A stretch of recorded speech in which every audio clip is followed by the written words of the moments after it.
প্রতিদিনই দুইটা একটা করে ভেন্ডি তুলে ফেলি, কারণ মানে সবগুলো গাছে একসাথে হচ্ছে না, তো দুইটা তিনটা করে তুলে নিচ্ছি। গতকালকেও নিয়ে গেছিলাম, পরে অনেক 2-3 দিন পর অনেকগুলো হলে তারপরে একটা ভাজি করা যায়।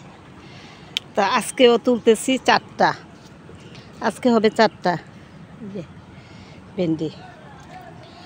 প্রতিদিনই আস্তে আস্তে বাড়তেছে সংখ্যাটা, অবশ্য আগে কম ছিল, এখন আস্তে আস্তে একটাতে 2-3টা করে হচ্ছে।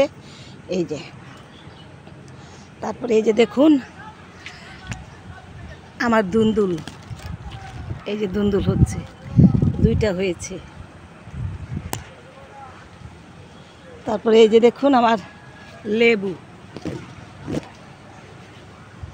আমরা মাশাআল্লাহ।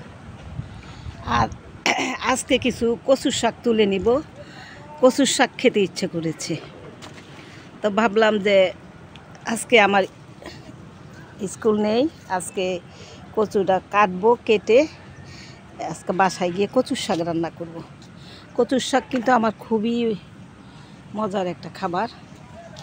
এই যে দেখুন আবারও বেগুন হয়ে গেছে, এই যে একটা বেগুন ধরেছে, এই যে একটা ধরেছে, আবার ওই যে দেখুন কত বড় হয়েছে বেগুনটা। এই যে আজকে বেগুন তুলবো না, আজকে কচুর শাক তুলবো। কচুগুলি বেশ বড় বড় হয়ে গেছে আর মোটা মোটা হয়ে গেছে, এখন না তুললে এই ডাঁটাগুলো আবার নষ্ট হয়ে যাবে, তো সেই জন্য পেরে নিব। এই যে দেখুন বন্ধুরা, এই যে আমার কচুর শাকগুলো কত বড় বড় হয়ে গেছে, এই যে দেখুন, এইগুলো পারবো, এগুলোর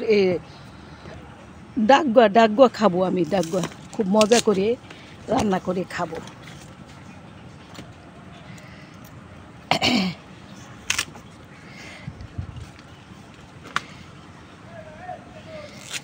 না কাটলে এই যে এরকম মরে যায়।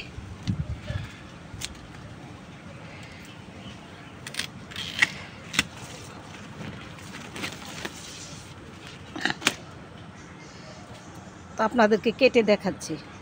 যে দেখুন একটা গাছ থেকে কতগুলো কচুর শাক তুলেছি, আরও তুলব।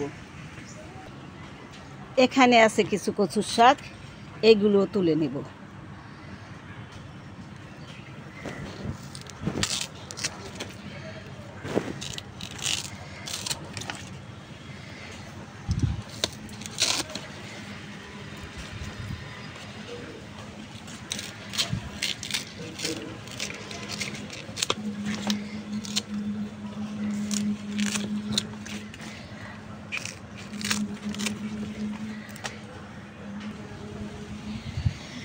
এই যে দেখুন বন্ধুরা, একটা ছাদ বাগান থাকলে কি পাওয়া যায়।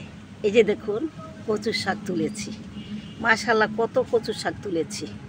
আজকে কচুর শাক রান্না করব, তো দেখতে থাকুন আমি কিভাবে এই কচুর শাকগুলো কেটে কুটে বেছে আবার রান্না করছি, সবই আপনাদের সাথে শেয়ার করব।